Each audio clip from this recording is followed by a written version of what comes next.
మంచిది కదా కనికా పరమేశ్వర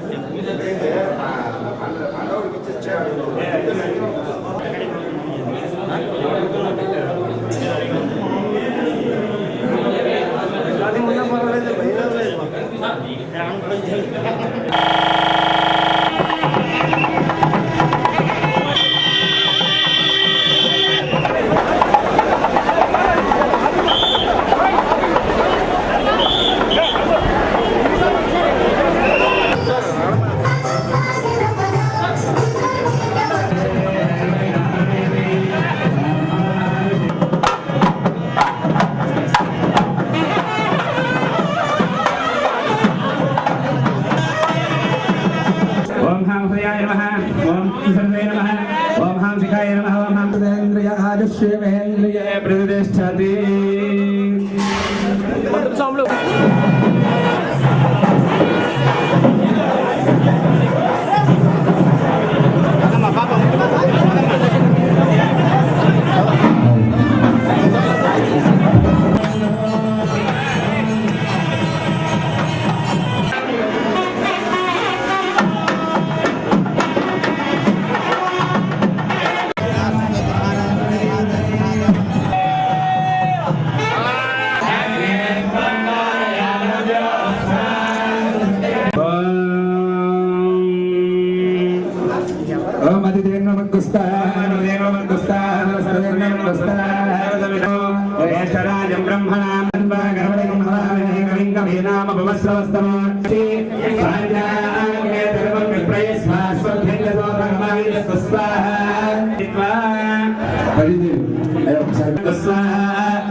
ధనసాయం కూడా చేసి 50 మంది వరకు మనం ఇక్కడ పేదవారికి నిత్యాన్నదాన కార్యక్రమం 1900 మొదలైన కార్యక్రమాలు కూడా చేస్తున్నాము.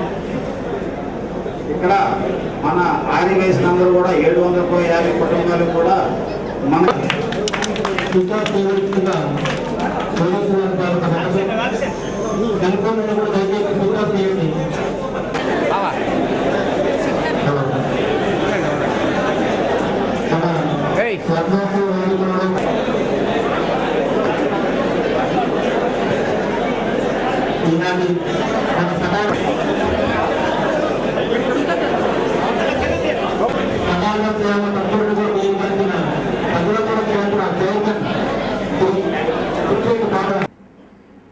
ఈ ప్రాంతం ఒకప్పుడు చాలా వెనకబడి ఉండేది.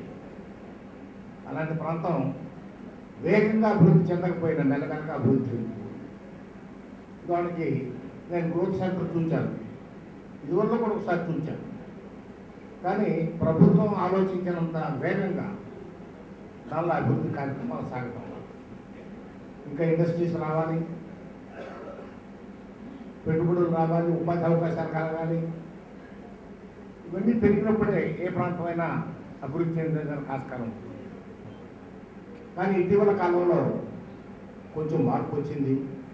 ఆ మార్పు ఆహ్వానించదగినటువంటి పరిణామంగా నేను భావిస్తున్నాను. ఇటీవల చూస్తున్నారు మీరు, ఎంత పేద కుటుంబం అయినా